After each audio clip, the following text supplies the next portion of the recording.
Imagine waking up one morning to realize that thousands of people all around the world no longer trust your country. Not because of war, not because of natural disasters, but simply because of something that has been happening over and over again. Now, for the past few weeks, we've all seen the videos and the headlines that are coming out of South Africa. My child is going to their school. The teachers, they treat her bad because she's in Nigeria. My husband is shot in South Africa of recent. The third day they bury her like a chicken. Foreign-owned shops are being attacked. Foreigners are being attacked and chased on the streets.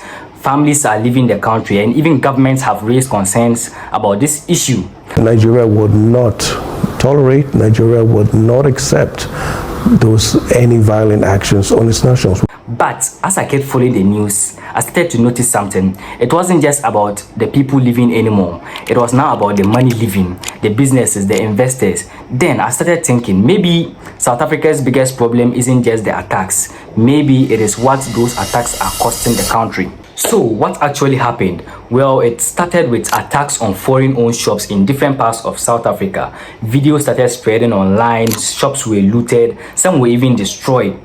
Then people who have spent years building a life there suddenly felt like they weren't safe there anymore. Then the government started reacting. Different governments started reacting to the situation.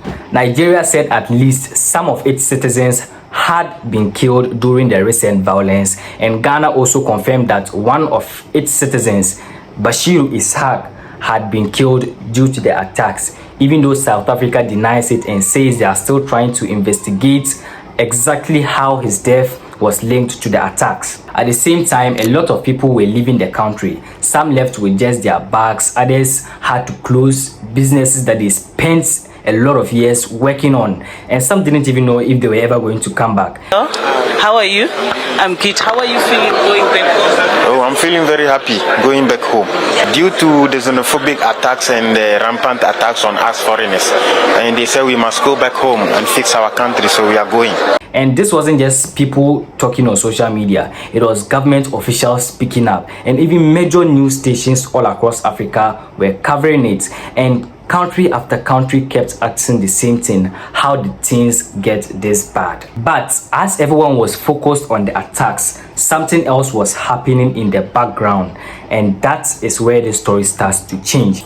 The story stopped being just about the foreigners leaving South Africa. It became more about money. You see, after the attacks, Nigeria did something. It asked for compensation for its citizens who had lost their businesses and properties during the attacks. Then South Africa said all foreigners who legally owned businesses and property in South Africa were free to sell it. But then if you think about that for a second, you are leaving the country because you are scared, right? And you need money quickly. So if you sell your property, there's a high chance that you are most definitely not going to get the real value of that property, and people are going to take advantage of that. And then that is where things got even more interesting, because a South African minister made comments linking Nigerians to drug crime while answering a question about compensation. And those comments caused a lot of anger, because a few days later the conversation reached Nigeria's Senate, and one Nigerian senator suggested that instead of Nigeria paying compensation to the people, profits made from some South African owned businesses operating in Nigeria should be used instead, and companies like MTN and Stanbic Bank were mentioned. The following comments by a South African minister to the effect that compensation will not be paid to those Nigerians whose properties were looted, shop burnt, and evil life taken, but the government of Nigeria reciprocate by appropriating the profit accruing from South Africa shares in all South Africa companies in Nigeria, including their banks, IBCT, that the money be seized and used to pay Nigerians. Well, the proposal didn't pass, but that isn't the bigger story. The bigger story here is that people have started talking about South African businesses in a different way, and that is when I realized that this isn't just becoming a political problem, it is becoming an economical problem for South Africa.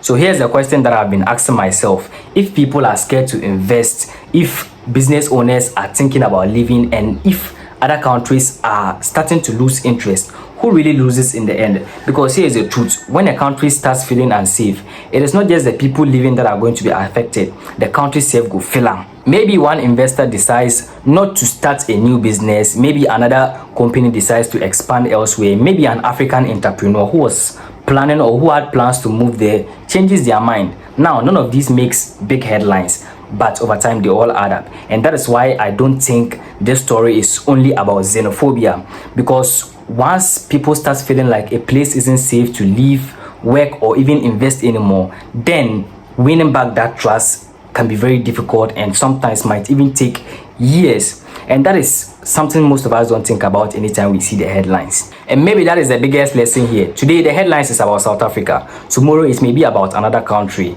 Because when people stop feeling safe, they leave. And when they leave, they don't just take their bags with them. They take their businesses, their skills, their money, and their trust along with them. And that is why I think this story is much more bigger than just xenophobia. It is about what happens when a country becomes, or when a country slowly becomes a place where people are afraid to build a future. But what do you think? Do you think South Africa can win back that trust, or has the damage already been done? Let me know your answer below in the comment section. And before you go, I have something very important to tell you. You see, the biggest problem here, or the biggest issue here, isn't between South Africa and the foreigners. It is between you, the one watching, and me. Because tell me why you have been watching all this while and still haven't subscribed.